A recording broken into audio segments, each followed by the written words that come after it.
안녕하십니까, 신상윤입니다. 안녕하세요, 김선희입니다. 날씨가 갑자기 추워지면서 전기장판 같은 온열 제품 꺼낸 분들 많이 계실 텐데, 전기장판은 피부에 직접 닿는 만큼 화상 위험이 있고, 또 특히나 높지 않은 온도에서도 저온 화상까지 입을 수 있는 만큼 각별히 또 주의를 하셔야 되겠습니다. 네.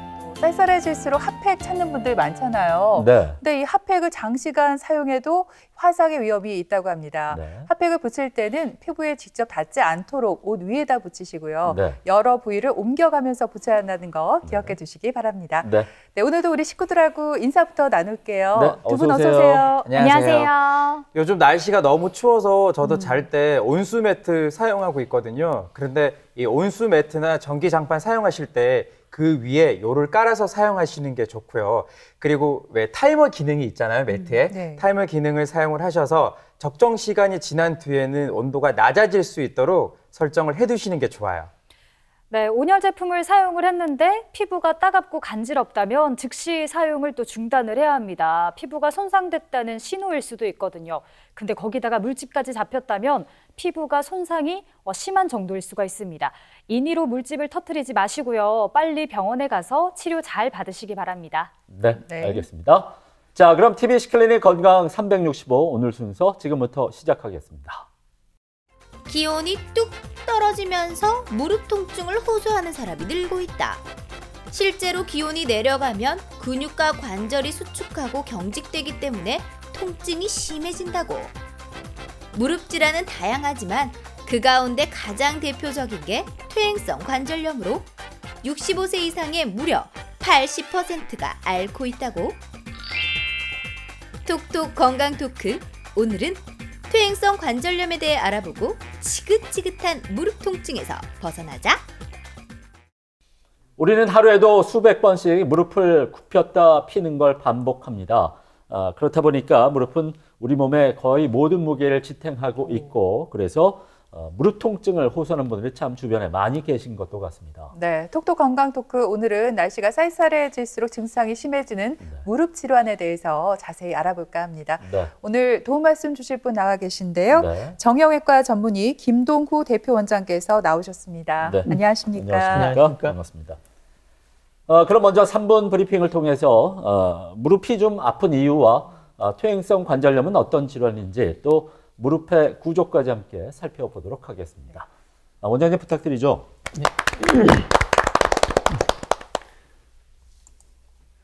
네, 안녕하십니까. 먼저 무릎은 왜 아플까? 무릎의 통증의 원인에 대해서 한번 크게 나누어 보겠습니다. 흔히 우리가 노화로 인해 퇴행성 병변이 나타나는 경우와 다쳐서 생기는 외상성 병변으로 크게 나누어 볼 수 있습니다. 퇴행성 병변에는 관절염이나 퇴행성으로 인한 바늘성 연골 파열 등이 있으며, 기존의 질병의 퇴행성 병변에 의해 진행된 추벽증후군, 류마티스와 통풍 등의 악화로 인한 통증이 있을 수 있으며, 외상성으로는 대표적으로 뼈가 부러진 골절, 저도 수술한 인대 파열과 급성 바늘성 연골 파열 등이 있을 수 있습니다. 오늘은 퇴행성 병변에 대해서 환자분의 케이스와 함께 차근차근 알아보도록 하겠습니다.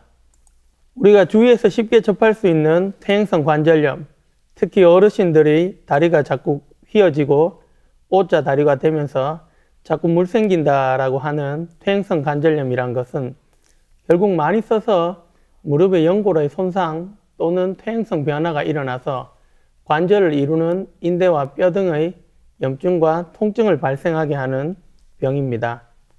우리 무릎은 정상적인 구조를 보시면 위와 같은 엑스레이, 허벅지뼈 1개, 무릎을 기준으로 밑으로는 2개의 뼈가 이루어져 있습니다. 태생적으로 우리 무릎은 뼈와 뼈와의 관절이지만 2개를 이루는 사이에는 4개의 인대를 통해서 안정성을 도모하고 있습니다. 그리고 그 뼈와 뼈 사이에는 관절 연골과 함께 쿠션 역할을 하는 바늘상 연골, 그리고 전후방, 내측, 외측 인대가 있을 수 있습니다. 무릎의 실제 관절 내의 모습을 보시면 관절 내부의 상부에 보이는 소견으로 일부 추벽이 관찰되고 있습니다.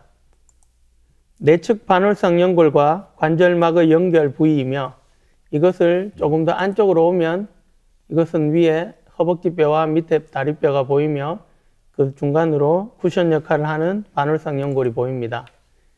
이것이 바로 전방에 있는 전방 십자인대를 나타내며 이 사진은 외측의 반월상 연골과 관절 연골을 정상적인 모습을 볼 수 있습니다. 좌측 사진은 정상적인 무릎 관절 연골을 나타내며 우측은 퇴행성 변화로 인하여 관절 공간이 좁아지고 우리 흔히 어르신들이 얘기하는 헛뼈가 자랐으며 다리가 점점 안쪽 연골이 대부분 닳기 때문에 바깥쪽은 살아있는 상태에서 기본적인 다리 축이 O자 다리가 되기 때문에 중심축이 안쪽으로 가면 바깥쪽 연골에 비해 안쪽 연골이 거의 90%의 힘을 받기 때문에 오른쪽 수술했는 사진도 보면 바깥쪽 연골은 어느 정도 살아있는데 안쪽 연골이 거의 다 닳아서 없어진 소견을 보이고 있습니다.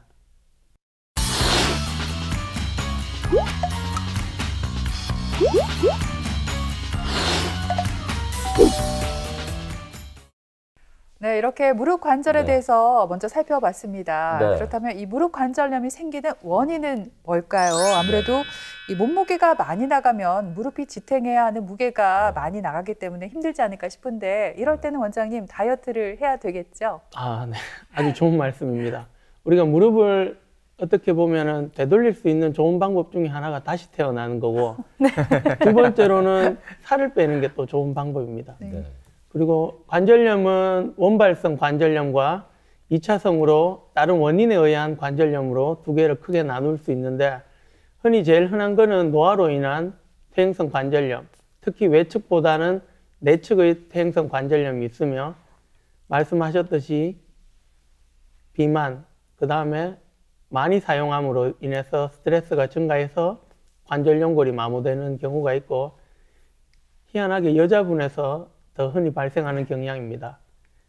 2차성으로는 이제 다리를 부러진 이후에 관절 내에 이제 힘이 많이 간 상태에서 관절이 상하는 경우, 두 번째로는 뭐 화농성 관절염이나 이런 걸로 인한 2차적인 것, 그리고 다리의 변형, 그리고 류마티스나 통풍 등으로 인한 전신 질환이 관절 내에 이제 축적이 되어서 퇴행성 변화를 일으키는 원인이 될 수 있습니다.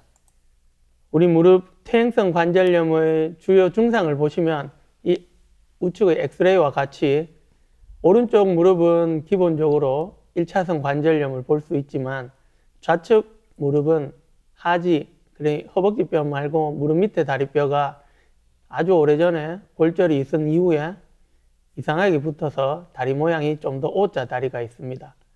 이런 게 있을 때는 관절 운동 시에 통증과 붓기, 그리고 우리 손가락 이거 많이 하면 손가락 마디 굵어지듯이 뼈마디가 굵어지고 무릎 관절 안에 물이 차고 소리가 난다라고도 얘기를 하며 더 진행이 되면 무릎 바깥쪽보다 안쪽 연골이 더 많이 닳기 때문에 O자 변형이 있으면서 다리를 절고 걷지 못하게 되는 것입니다. 네, 무릎이 아파서 병원에 가게 되면 일단 엑스레이 검사는 기본적으로 받잖아요. 근데 이렇게 여러 가지 검사를 받았는데도 뚜렷한 원인이 나타나지 않는다면 원장님, 이 관절 내시경을 이용해서 진단과 치료를 동시에 하기도 한다고요? 네, 무릎의 관절염 진단에는 여러 가지 방법이 있습니다. 처음에 환자분이 먼저 들어오면 아픈 부위가 어딘지, 안쪽인지 바깥쪽인지 촉진을 해본 다음에 의학적 검사를 시작합니다. 그런 다음에 방사선 사진을 통해서 거시적으로 관절염이 어느 정도 있는지 체크하고 골극이라든가 O자 변형을 확인할 수 있습니다. 물이 차 있을 경우에는 주사기를 통해서 관절액을 채취하여서 류마티스나 통풍 등과 구분해 볼 수 있으며 말씀하셨듯이 진단적 관절 내시경 검사를 하는 경우도 있지만 요즘은 아무래도 환자분이 본인 몸에 상처를 내는 것보다는 보다 정밀하고 몸에 상처를 내지 않는 MRI 검사를 요하는 경우가 더 많이 있습니다. 그렇군요, 원장님. 그런가 하면 이 무릎 관절염도 이 연골이 얼마나 닳았느냐에 따라서 진행 단계가 다르다고 들었거든요. 네. 진행 단계가 다르면 당연히 거기에 따라서 치료 방법도 달라지는 건가요? 맞습니다. 예. 우리가 엑스레이를 통한 여러 가지 단계와 MRI 또는 관절경 내부를 통한 이 단계가 아주 여러 가지 이제 수치가 있지만 보통 엑스레이를 통해서는 뭐 아웃 브릿지 스테이지라는 걸로 나누어지는데 위에 사진과 같이 1단계, 2단계, 3단계, 4단계로 나누어 볼 수 있습니다. 주로 3단계 이상 되면은 거의 대부분의 환자가 O자 다리를 이루어서 안쪽 연골이 더 심한 관절염과 함께 골극 그리고 뼈 자체의 변형이 오는 경우가 많이 있습니다. 관절염에 대한 비수술적 치료와 수술적 치료로 나누어 볼 수 있는데 가장 먼저 환자분에게 권해드리는 것은 생활 방식의 변경입니다. 무거운 걸 많이 들든다든가 아니면 산을 많이 가고 이러면 아무래도 일상생활에서 조금의 자제를 요하며 기본적인 물리치료와 약물치료를 요하며 무릎에 물이 많이 찬 경우에는 물도 빼는 경우도 있고 히로안이나 스테로이드 그리고 최근에 여러 가지 주사를 치료하는 방법 등이 있을 수 있습니다. 네, 그런데 무릎 연골이 많이 이미 닳아있는 상태라면은 수술이 불가피할 것도 같은데 수술 방법이 참 여러 가지 있다고 원장님 들었습니다. 어떤 것들이 있나요? 네, 수술적 치료에는 우리가 구멍을 통한 관절경 수술과 완전히 다 오픈한 상태에서 시행하는 인공관절로 크게 나누어 볼 수 있는데 우리가 흔히 정형외과 의사들은 목수라는 말이 있습니다. 하지만 요즘은 관절경을 통해서 구멍만 최소 2개 정도로만 뚫어서 할 수 있기 때문에 아주 편안하게 그다음 우아하게 시술을 할 수 있습니다. 그 중에는 관절경을 통한 반달연골 수술과 요즘 또 각광받고 있는 줄기세포 시술, 그 다음에 O자 다리, 흔히 흰 다리 교정술이라고 얘기하는 근위경골 절골술, 그리고 마지막으로는 인공관절 수술이 있을 수 있겠습니다. 관절 내시경 검사라는 것은 꼭 무릎에만 하는 것이 아니고 어깨나 발목, 거의 모든 관절, 그리고 정형외과뿐 아니라 산부인과 쪽, 그 다음에 일반 외과 쪽에서도 흔히 사용되고 있습니다.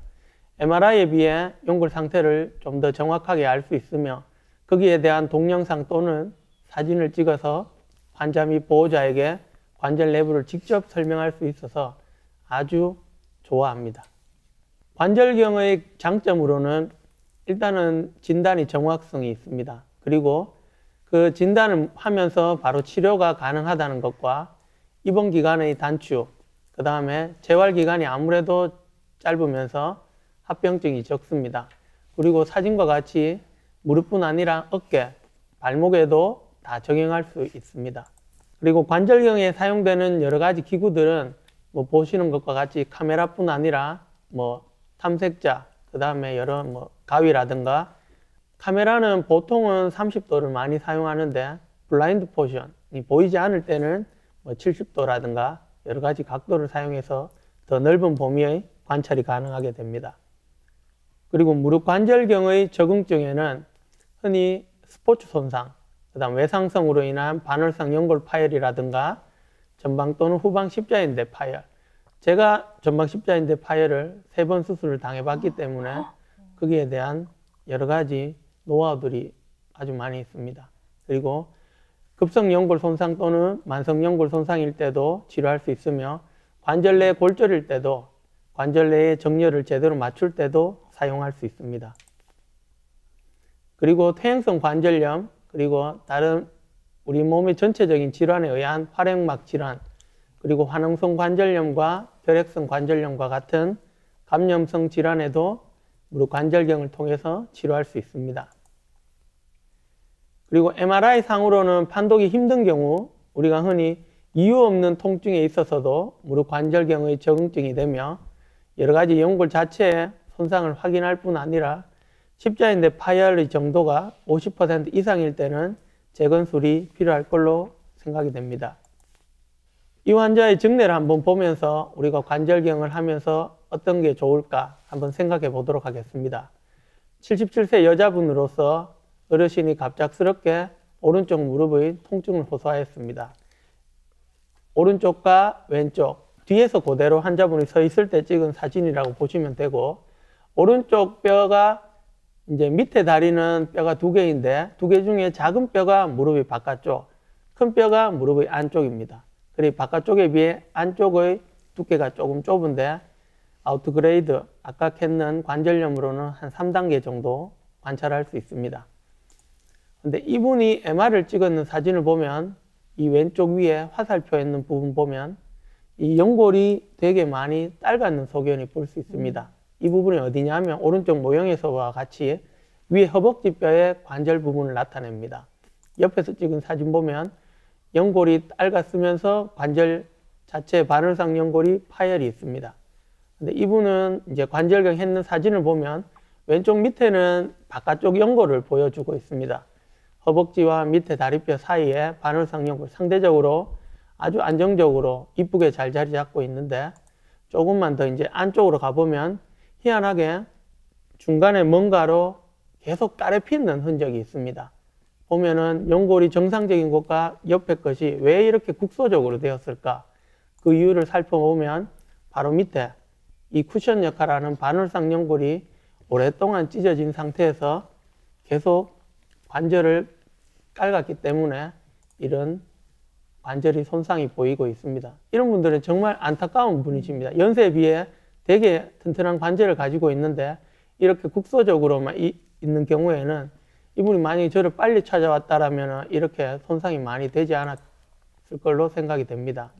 그래서 관절경, 구멍 2개를 통해서 이 바늘상 연골만 정리를 해주면 이후에는 크게 문제가 없었던 환자분이십니다.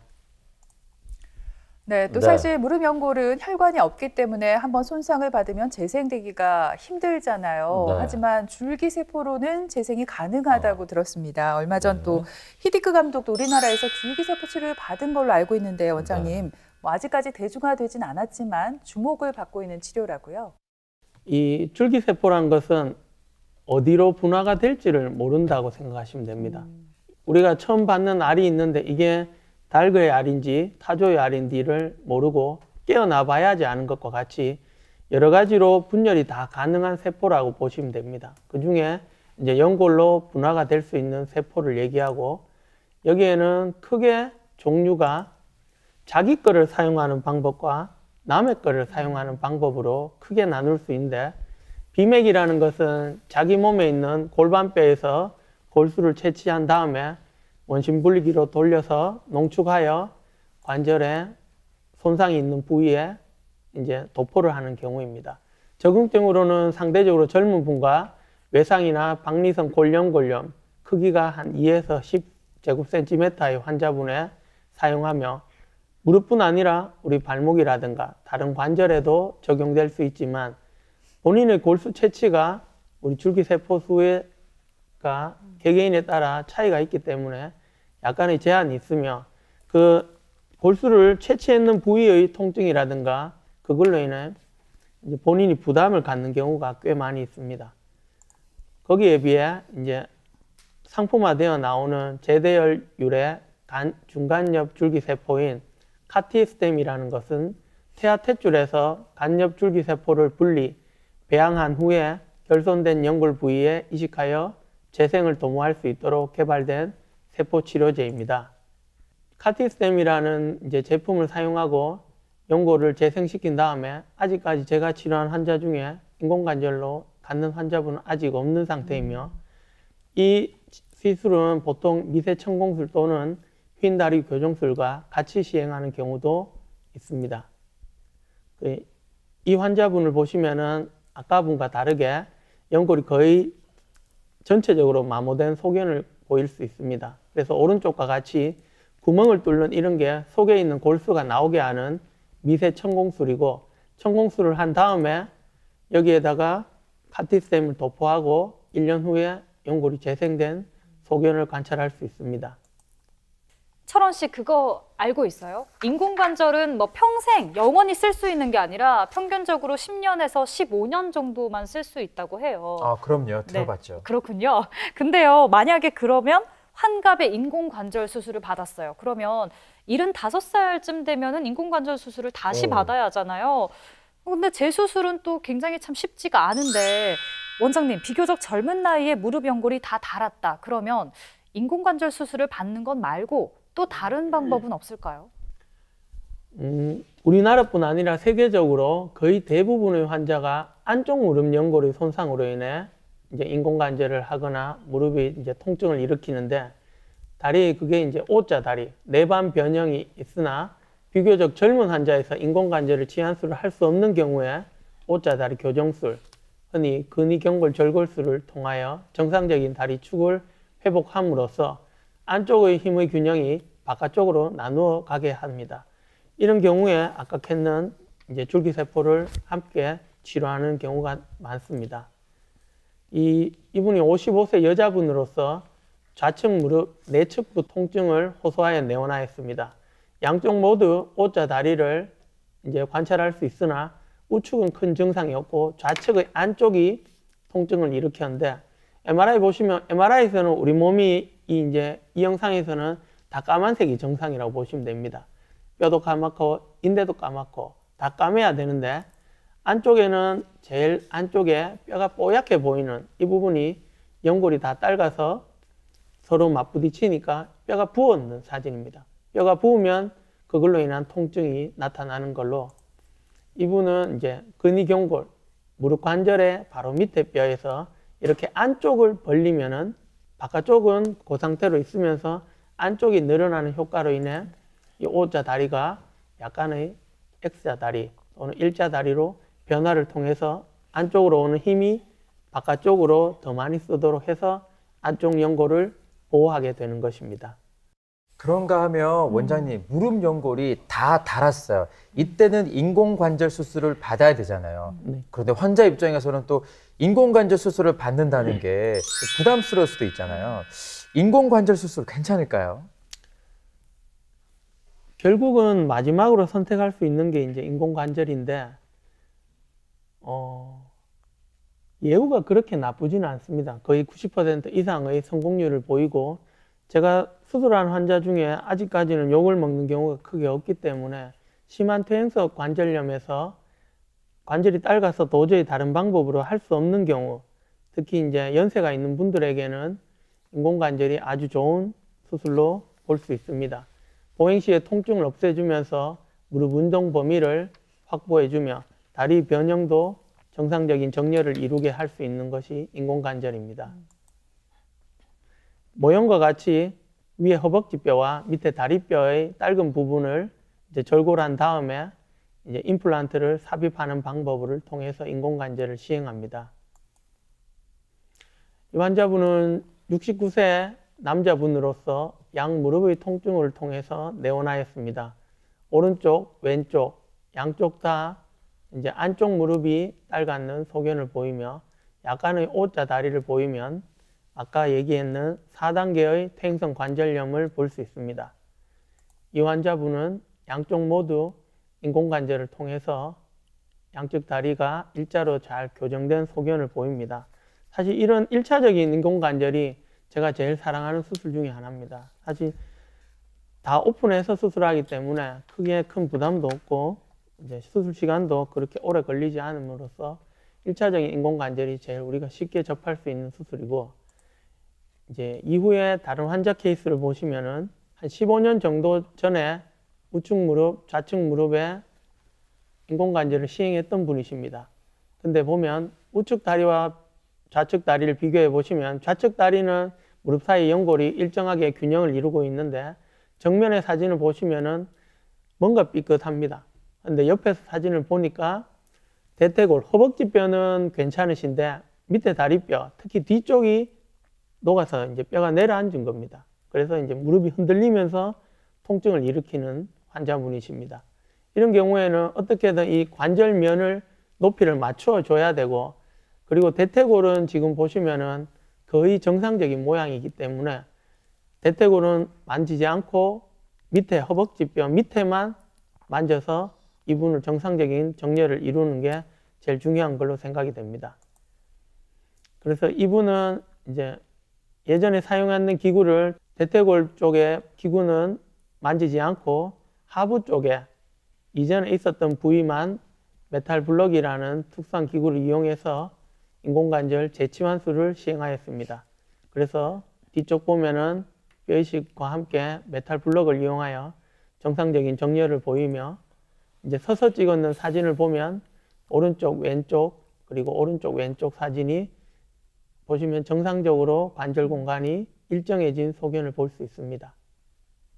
이분은 65세 여자분으로 제가 아는 분이 1년 전에 수술했던 분이십니다. 그래서 이제 좌측 무릎이 아파서 이제 저한테 다시 왔던 분인데, 이 정면 사진 보시면은 뭔가 임플란트가 일자로 딱 되지 않고 옆으로 살짝 돌아가는 느낌이 있습니다. 그리고 임플란트의 불안정성이 있었다고 보시면 되고요. 옆에서 사진을 보면 위에 허벅지 뼈에 비해 밑에 다리뼈가 앞으로 살짝 나와 있는 소견을 볼 수 있습니다. 그래서 이런 경우에는 이제 기구의 해리로 한마디로 녹았다라고 생각을 하면 되고, 이런 경우에는 반치환술된 기구를 제거한 다음에 전치환술을 이런 식으로, 우리가 기본적인 인공관절과는 다르게 대퇴골 쪽은 아까와 비슷하지만 경골 쪽은 긴 로드를 이용해서 안정성을 이런 식으로 이루어야 될 것으로 보입니다. 그래서 수술 전에 서서 찍은 사진과 수술 후에 서서 찍은 사진을 비교해 볼 수 있습니다. 그리고 65세 남자분으로 양무릎 통증으로 내원하였습니다. 이분은 이제 오른쪽 무릎은 우리가 1차성 퇴행성 관절염이시고, 왼쪽 무릎은 이 다리가 예전에 이제 다치셨는데 한 20년 전에 다치시고 나서 치료를 제대로 하지 않으셨습니다. 그래서 보면 다리 모양이 너무 심한 O자 변형을 이루고 있습니다. 그래서 오른쪽 무릎은 우리가 흔히 이제 기본적인 인공관절, 이건 쉽게 우리가 할 수 있지만, 좌측 무릎은 O자 다리 교정과 함께 관절면이 아주 많이 내려가 있습니다. 왜냐? 이전에 다리를 다쳐서 O자 다리가 너무 심하기 때문에 다리 길이 단축이 너무 심해서 다리 길이도 맞추고 O자 다리도 맞춰야 되기 때문에 이 로드를 사용하고 메탈 블록을 이용해서 관절면, 조인트 라인을 어느 정도 올려줘야 됩니다. 그래서 이렇게 로드를 이용하고 메탈 블록을 이용하여 관절면을 어느 정도 복원시킨 다음에 이 술전의 서서 찍은 사진과 술 후를 비교해 보면 어느 정도 교정된 사진을 볼 수 있습니다. 네, 이렇게 오늘 무릎 통증의 치료에 대해서 여러 가지 얘기를 나눠봤는데, 역시 건강한 무릎의 소중함을 다시 한번 느끼게 되는 그런 시간이었던 것 같습니다. 마지막으로 우리가 이제 무릎 관절염을 좀 예방하기 위해서는 평소 어떻게 하는 게 좋을지, 그 생활 습관을 좀 개선하는 게 많이 도움이 되겠죠? 네. 무릎 관절 예방을 위한 습관으로는 운동 시작하기 전에 준비 운동을 하는 게 당연한데, 그게 참 잘 우리가 못하는 것 중에 하나입니다. 무리가 가지 않도록 하며 스트레칭을 통해서 근육을 이완시키고 과격한 운동을 피하고, 무리한 자세로 오래 있지 않고 쪼그려 앉는 자세, 저는 스쿼트도 너무 오래 하면 별로 좋지 않다고 생각합니다. 그리고 체중을 줄이고 계단 오르는 거나 너무 심한 등산 등의 생활 습관이 교정이 필요할 걸로 생각이 됩니다. 또한 지금은 코로나 시대 하기 어렵지만 수영이라든가 수중 운동이 우리 무릎 부력을 이용하기 때문에 관절에 도움이 되고, 간단한 평지에서 걷는 운동은 꾸준히 할 것을 요합니다. 특히 허벅지 근육, 대퇴사두근의 근력 강화가 아주 우리 인공관절을 했는 분한테도 중요하고 하지 않았는 분한테도 아주 중요한 대퇴 근력입니다. 그리고 어떤 경우에라도 보통 큰 문제가 없는 경우에는 1, 2주 정도 가만히 있어도 통증이 사실 사라지는데, 1개월 이상 간헐적인 통증이 지속될 시에는 이제 정형외과적인 진료가 필요할 것으로 생각됩니다. 우리가 100세 시대에 건강한 노년을 보내기 위해서는 걷는 행복이 동반이 돼야 할 겁니다. 그러기 위해서 무릎 건강 참 필수적인 요소라는 생각이 듭니다. 네, 무릎이 붓고 아플 때 뭐 나이 탓이겠지 하지 마시고 네. 하루라도 빨리 가까운 정형외과를 찾아보시기 바랍니다. 네. 지금까지 이 시간 도움 말씀에 정형외과 전문의 김동후 대표원장께서 수고해 주셨습니다. 오늘 네, 고맙습니다. 고맙습니다. 김천원 씨, 장혜은 씨 두 분도 수고했습니다. 네, TBC 클리닉 건강 365 오늘 준비한 내용은 여기까지입니다. 한 주간 건강하게 보내시고요. 저희는 다음 시간에 다시 뵙겠습니다. 고맙습니다.